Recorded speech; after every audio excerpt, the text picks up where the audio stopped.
চলুন জেনে নেই পুরুষের 10টি উপদেশ। নাম্বার 1, আপনার আয় বাড়লে কাউকে বলবেন না।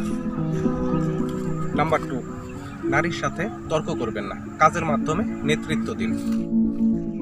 নাম্বার 3, যে নারী আপনাকে একবার প্রত্যাখ্যান করছে তার পিছনে আর ছুটবেন না। নাম্বার 4, আপনার জীবনের লক্ষ্য বা উদ্দেশ্যকে সবার আগে রাখুন, তারপর সম্পর্ক নিয়ে ভাবুন।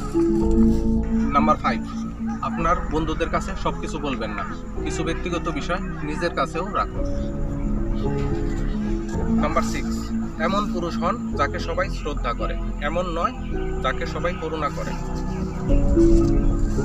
নাম্বার 7, কখনো একটি আয়ের উপর নির্ভরশীল হবেন না। নাম্বার 8, আপনি যে নারীকে বেছে নেবেন তিনি আপনার সাফল্যের উপর প্রভাব ফেলবে, তাই ভেবেচিন্তে সিদ্ধান্ত নিন। নাম্বার 9, প্রকাশে আপনার আবেগকে নিয়ন্ত্রণে রাখুন, সবার সামনে নিজেকে শান্ত ও সংযত রাখুন। নাম্বার 10, শারীরিকভাবে, মানসিকভাবে, আর্থিকভাবে সবসময় উন্নতি করুন।